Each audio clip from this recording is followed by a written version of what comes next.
Hello, this is your girl Naboa coming to your screens. Today we're going to do a very popular delicacy from the northern part of Ghana called Diehuo. Other people call it TZ or Tuozaafi.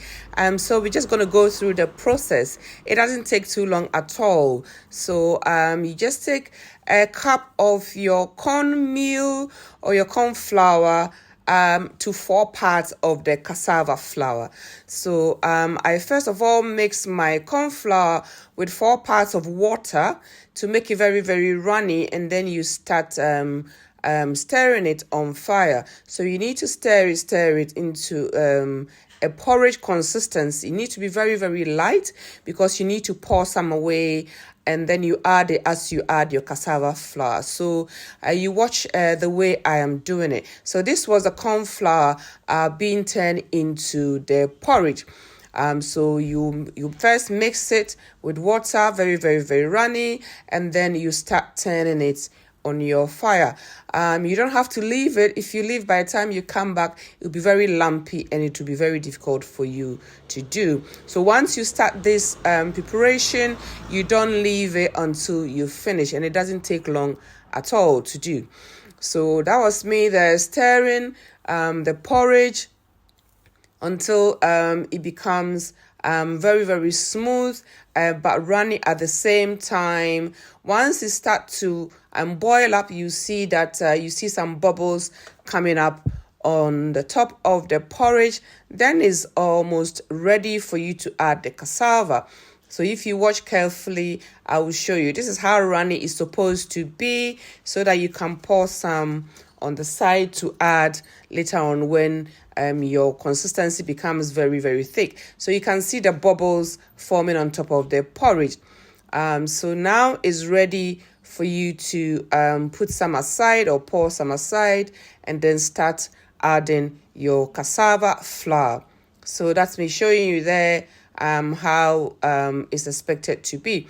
So you pour some, maybe about a quarter or half, depending upon how much you were doing, onto the side, and then you continue to stir, and then you get your cassava flour. This had already been sieved, and you sieve it so that there are no lumps in it. You start adding your cassava. So I said is 1 part of corn to 4 parts of cassava. But if you want it a bit lighter, you can add a bit more cassava to it. Once you start this process, you don't leave it. You need your muscles to be stirring it, because it can be a little bit of a hard work. If you don't continue to stir and stir continuously, it's going to form a lot of lumps. But if you continue to do it, you trust the process, you end up with a very, very smooth and nice tasty Diehuo for you to enjoy. So you add your cassava flour, and then you continue to stir until you get a very thick consistency. So once it becomes very thick, then you can add some of the corn porridge that you put on the side. It takes a little bit for you to get smooth. So if you get lumps coming in, you just need to use your wooden ladle, the flathead ladle, to press it against the side of the pot that you're using, breaking the lumps. And then you have to do this continuously on low heat. So that was me using my muscles there, big muscles at work. And that's the cassava I was adding. So you need to add it bit by bit until you get your desired consistency. Very soon, your food will be ready to be enjoyed. In my next video, I'm going to show you how to do the soup or the okra or the ayoyo.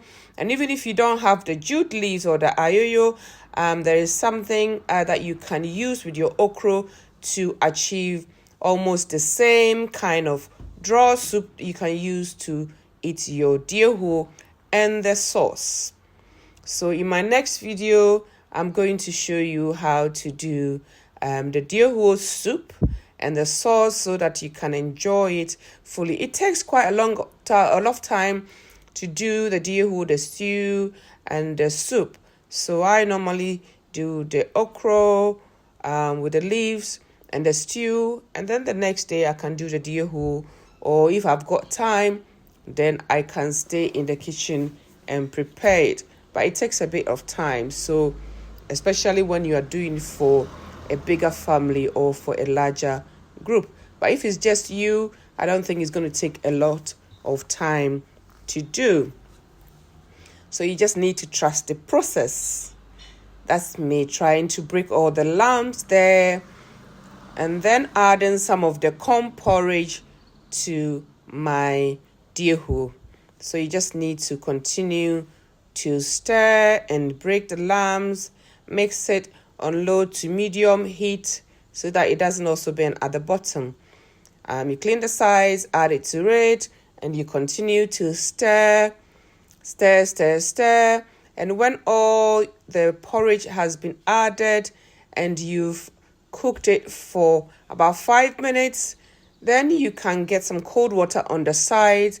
And when you stir and you see any lump, you can pick it and just put it on the side because you want to achieve a very smooth consistency. I will later on show you what to do just in case your porridge becomes lumpy.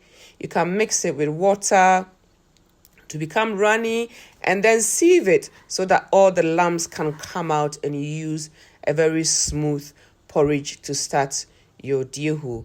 You don't want your diehuo to be very, very lumpy. It doesn't taste very nice. It doesn't look nice when you are eating it. So you need to start with a very smooth porridge before you add your cassava flour. So that was me, my muscles, doing the work over there, trying to mix the remaining porridge into my consistency. You can see that the porridge is more whiter than the main diehuo. So with time, you see that the color will change and then it becomes quite shiny as well. If you think the consistency is a bit too thick or heavy for you, you can put a bit of hot water or water, leave it on fire for it to boil, and then you mix it with your diehuo for it to be a little bit lighter. So when you do it, the more you do it, the familiar you become doing this. So it takes about probably 10 minutes for you to prepare this.